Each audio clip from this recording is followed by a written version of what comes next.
అందరికీ నమస్కారం. ఇక్కడ ఈ మీటింగ్లో చూస్తే ఒక పక్కన ముందంతా పెద్దవాళ్ళు ఉన్నారు,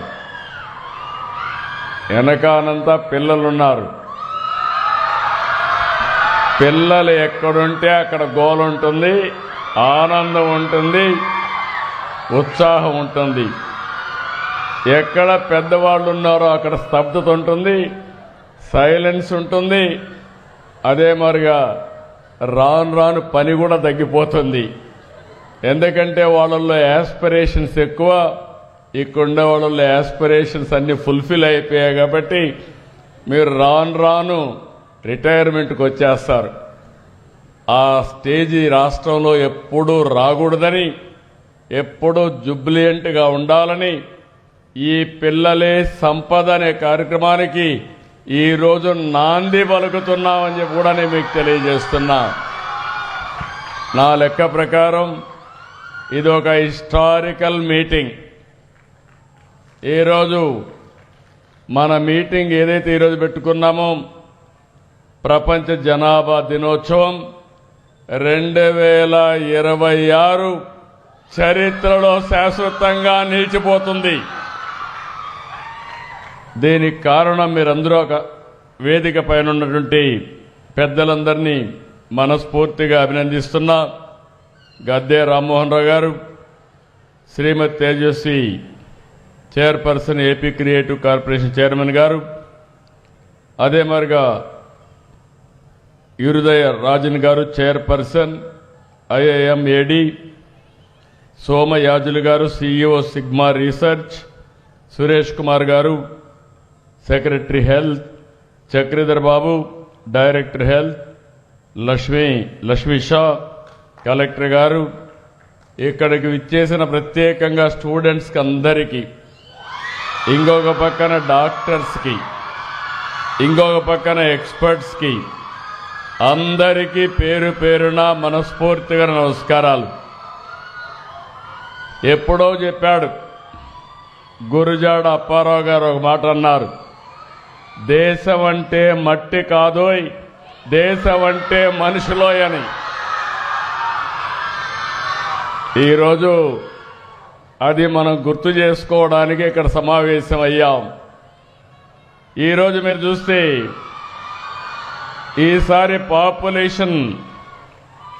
వరల్డ్ పాపులేషన్ దినోత్సవం సందర్భంగా మెయిన్ థీమ్ వాళ్ళు ఇచ్చింది యువత ఆశలను ఆకాంక్షలను సాకారం చేయడం, realising the hopes and aspirations of young people today and for the future. నేను ఒకటే చెప్తున్నా, ఈరోజు జనాభా నియంత్రణ కాదు, జనాభా సంరక్షణ ఒక నూతనమైన చరిత్ర ఈ రోజుతోనే ప్రారంభం అవుతుందని మరొకసారి తెలియజేస్తున్నా.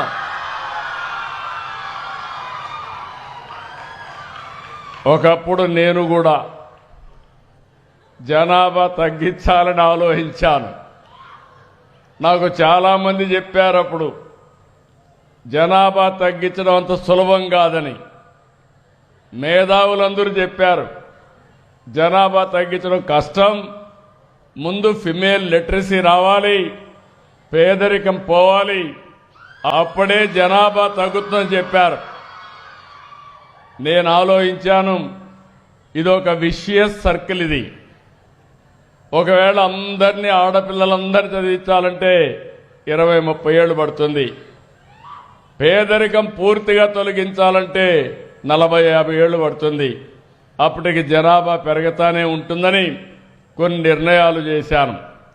ఆ నిర్ణయాలు మీరు చూస్తే ఎవరైనా పోటీ చేయాలంటే 2 కంటే ఎక్కువ మంది పిల్లలుంటే పోటీకి అర్హత లేదని స్థానిక సంస్థల చట్టాన్ని తీసుకొచ్చాను. ఇంకొక పక్కన ఒకప్పుడు 2 పిల్లలనేవాళ్ళం, ఒకరు ముద్దు, 2 ఓకే, 3 వద్దని ఆ రోజు క్యాంపెయిన్ చేశాం. ఈరోజు నేనే మళ్ళా ముందుకు వచ్చాను. దూరదృష్టితో ఆలోచించాను. అంటే ఎప్పటికప్పుడు మీరు గుర్తుపెట్టుకోవాలి, ఇక్కడ పిల్లలు ఉన్నారు. 25 సంవత్సరాల కంటే ముందు ఐటీ, దీనివల్ల లాభం ఏంటని ఆలోచించాను. ఆ రోజు ఐటీ ఆలోచించి ఐటీని ప్రమోట్ చేశాను. ఈరోజు గర్వంగా చెప్పగలుగుతున్నా, ప్రపంచం మొత్తం ఐటీ అంటే దానికి చిరునామా తెలుగు జాతి అని మరొకసారి విజ్ఞప్తి చేస్తున్నా. 25 సంవత్సరాలు ప్రపంచంలో ఏ దేశానికి పోయినా తెలుగువాడు ఉంటాడు. ప్రపంచంలో ఏ దేశంలో చూసినా అత్యధిక ఆదాయం సంపాదించే జాతి తెలుగు జాతి అని మీ అందరికీ విజ్ఞప్తి చేస్తున్నా. ఇది జరిగింది 25 ఏళ్లు. ఆ రోజు ఐటీ మాట్లాడా, ఈరోజు ఏఐ మాట్లాడుతున్నా. ఈరోజు ఇక్కడ ఆడపిల్లలు ఉన్నారు. ఒకప్పుడు తల్లిదండ్రులు ఆడపిల్లల్ని చదివించాలంటే చాలా కష్టపడేవాళ్ళు. ఆ రోజు అందరూ ఆలోచించేది, ఆడపిల్లల్ని ఎంత తొందరగా పెళ్లిళ్ళు చేసి అత్తవారింటికి పంపిస్తే బాధ్యత అయిపోతుందనుకునేవాళ్ళు. ఆ రోజు నేను ఆలోచించాను, మా ఆడబిడ్డల్ని చదివించాలి. మగ పిల్లలైనా ఆడపిల్లలైనా తల్లిదండ్రులకు ఒకటే. ఒక మాటలో చెప్పాలంటే, మీరు ఆడపిల్లల్ని బాగా చదివిస్తే తల్లిదండ్రులు బాగా చూసుకునేది కూడా మా ఆడబిడ్డలే అని చెప్పి ఆ రోజు చెప్పాం. నేను దాంతో ఆగలేదు. ఉద్యోగాల్లో, కాలేజీల్లో 33% రిజర్వేషన్లు పెట్టాను. చాలా మంది అన్నారు మెరిట్లో సీట్లు వస్తాయి, 33 అంటే 50% క్రాస్ అవుతారు. మాదేంటంటే బ్యాక్లాగ్ చాలా ఉంది. ఇంతవరకు మగపిల్లలకే సీట్లు వచ్చాయి, అవి ఫిలప్ కావాలంటే కొంత సమయం పడుతుంది. ఆడపిల్లల్ని ప్రోత్సహిద్దామని ముందుకు పోయాను. ఈరోజు నేను గర్వపడుతున్నా. ఒకప్పుడు మీరు చూస్తే వరకట్నం ఉండేది, ఇప్పుడు ఎదురు కట్నం వచ్చింది. ఆడబిడ్డలకు డబ్బులు ఇచ్చి పెళ్లిళ్ళు చేసుకునే పరిస్థితికి వచ్చారు. నేను ఎక్కడ చూసినా అడుగుతున్నా, భార్యాభర్త ఇద్దరు ఐటీలో ఉంటారు. ఇద్దరు ఉంటే ఇద్దరిని పిలిపించి అడుగుతున్నా, ఎవరి ఆదాయం ఎంత అని. 180% భార్యల ఆదాయమే ఎక్కువ ఉంది భర్త కంటే కూడా. మా ఇంట్లో కూడా నా ఆదాయం కంటే నా భార్య ఆదాయమే ఎక్కువ ఉంది. మా కొడుకు ఆదాయం కంటే మా కోడల ఆదాయమే ఎక్కువ ఉంది.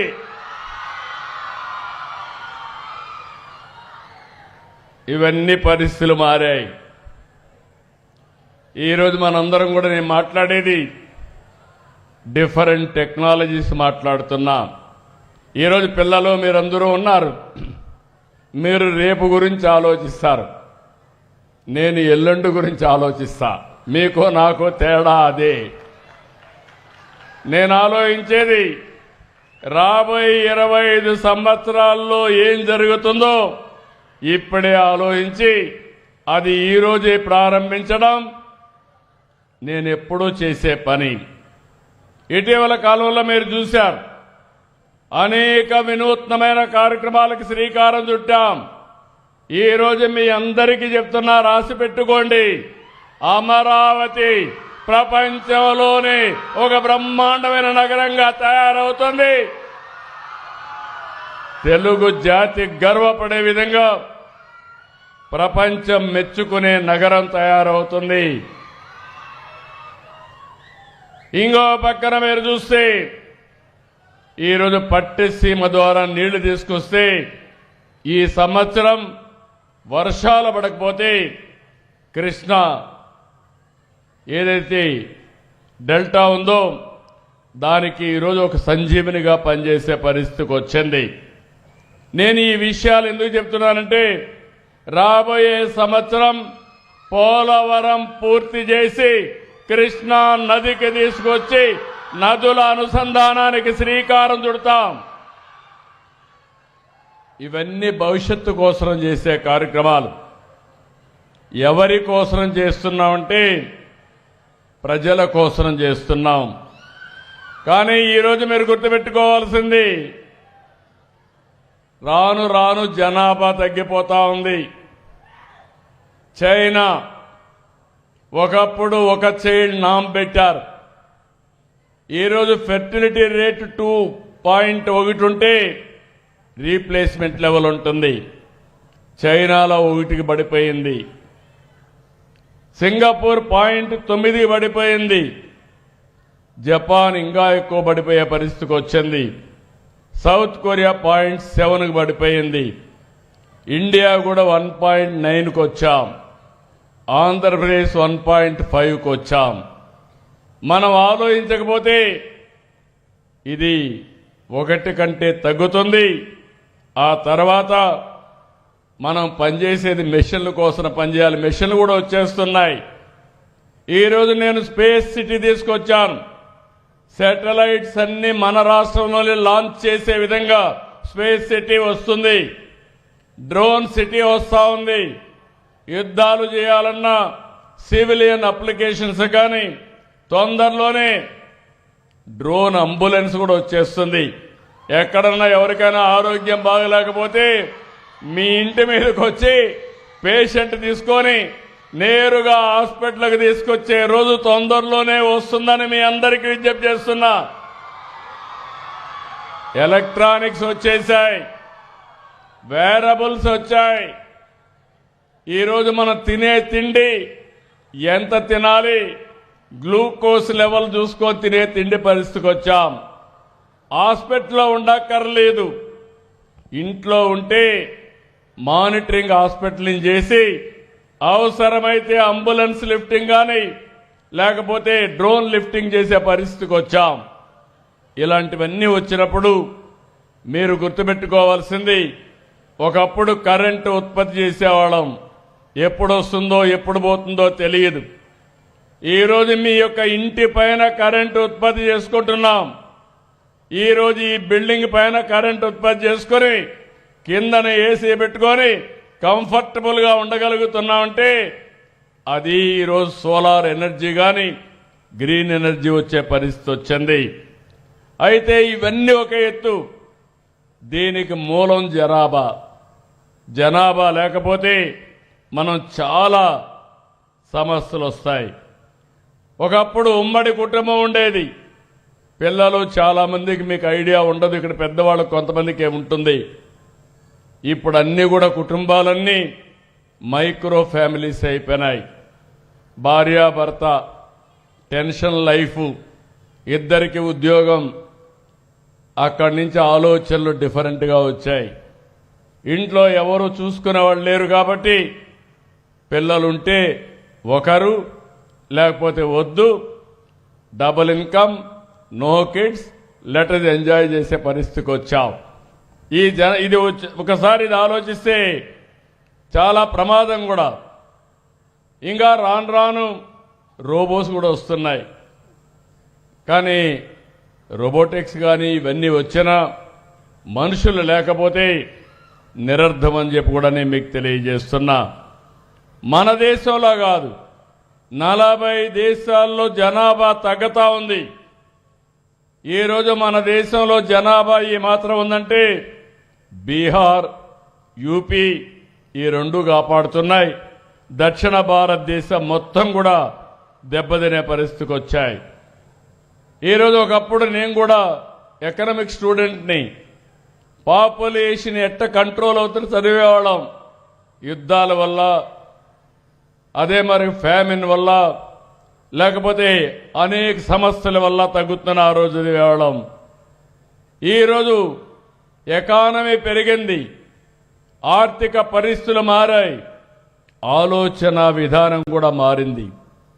ఈరోజు మన గ్రామాలు చూస్తున్నా, ఉండేవాళ్ళు కొంతమంది హైదరాబాద్కి వెళ్ళిపోతున్నారు, కొంతమంది అమెరికాకి వెళ్ళిపోతున్నారు, కొంతమంది విదేశాలకు వెళ్ళిపోతున్నారు. ఊర్లు ఖాళీ అయిపోయే పరిస్థితికి వచ్చింది. ఇలాంటి సందర్భంలో మనందరం గుర్తుపెట్టుకోవాల్సింది, నేను ఒక ఉదాహరణ మీరు చూస్తే భారతదేశంలో 1.9కి టీఎఫ్ఆర్ పడిపోయింది. 70 ఓట్లో 5.12 ఉండేది. మన దగ్గర 3.1 ఆ ప్రాంతంలో ఉండి ఈరోజు 1.5కు పడిపోయింది. రాష్ట్రంలో అర్బన్ ఏరియాలో అయితే ఇంకా బాగా తగ్గిపోయింది. సుకుమార్ గారు చెప్పినట్టు ఆయన urban secretary, municipal administration secretary వాళ్ళ దగ్గర 1.3కి పడిపోయే పరిస్థితి వచ్చింది. ఈరోజు ఇంకొక విషయంలో కూడా మీరు చూస్తే రోజు రోజుకి అంగన్వాడీ సంఖ్య తగ్గుతా ఉంది. ఎలిమెంటరీ స్కూల్లో పిల్లల సంఖ్య తగ్గే పరిస్థితి వచ్చింది. ఇంకొక పక్కన పెద్దవాళ్ల సంఖ్య పెరుగుతా ఉంది. 15-59 వయసున్న వారి సంఖ్య 66.4% పెరిగింది. 60 సంవత్సరాల కంటే పైబడిన వాళ్ళ సంఖ్య 9.7% ఉంది. ఇవన్నీ కూడా ఇంకొక పక్కన చూస్తే 100 మంది జనాభాలో 89 మంది పిల్లలు మొదటి రెండో సంతానంగా జన్మించిన పిల్లలే. ఇవన్నిటికి కూడా కారణం పిల్లలను చూసుకునే వాళ్ళు లేరనుకోవడం. నేను కడపలో చూశాను, కడప బెటర్గా ఉంది. ఆంధ్రప్రదేశ్లో ఫెర్టిలిటీ రేటు కడపలో 1.99% ఉంటే విశాఖ బాగా డెవలప్ అయిందనుకుంటే 1.32కు పడిపోయింది. రేపు రాబోయే రోజుల్లో విశాఖలో ఉద్యోగాలు మైగ్రేషన్ కడప నుంచి రావాలి, లేకపోతే ఈ సమస్య వచ్చే పరిస్థితి వస్తుంది. ఇంకొక పక్కన మీరు ఒకసారి ఆలోచిస్తే మన 2011 జనాభా లెక్కల ప్రకారం ఆంధ్రప్రదేశ్లో 10వ స్థానంలో ఉంది, విస్తీర్ణంలో 7వ స్థానంలో ఉన్నాం. అంటే డెన్సిటీ ఆఫ్ పాపులేషన్ మీరు చూస్తే చాలా డిఫరెన్స్ వచ్చే పరిస్థితికి వచ్చింది. ఇవన్నీ మనం చూసినప్పుడు ఈరోజు మనలో కూడా ఒక చైతన్యం రావాలి. మళ్ళీ మళ్ళీ చెప్తున్నా, ఈరోజు చరిత్ర తిరగా రాసే రోజు. అదే పిల్లలే సంపద, ఇదే ఈ ప్రభుత్వం యొక్క విధానం అని మరొక్కసారి మీ అందరికీ విజ్ఞప్తి చేస్తున్నా. ఆర్థిక ప్రగతి నాకు ఏమాత్రం అనుమానం లేదు. అనేక సంక్షేమ కార్యక్రమాలు ఇస్తున్నాం. వెల్ఫేర్ డిపార్ట్మెంట్లన్నీ కూడా స్ట్రీమ్ లైన్ చేశాం. ఇంకో పక్క డాక్రా ఉమెన్ని ఎక్కడికక్కడ ఎంఎస్ఎంఈలు పెట్టి పారిశ్రామికవేత్తలు కూడా చేయడానికి ముందుకు పోతున్నాం.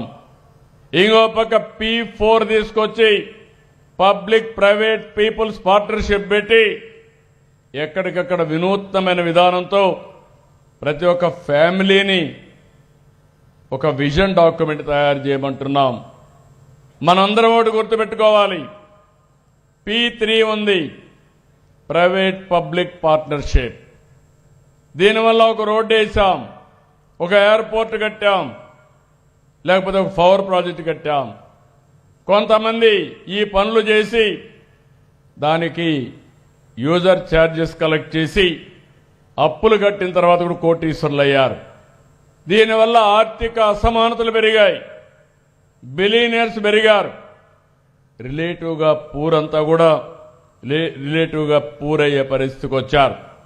నేను అందుకనే MBK అన్నాను, మార్గదర్శి బంగారు కుటుంబం. టాప్ 10%, బాటం 20%కి చేయూతనివ్వాలి.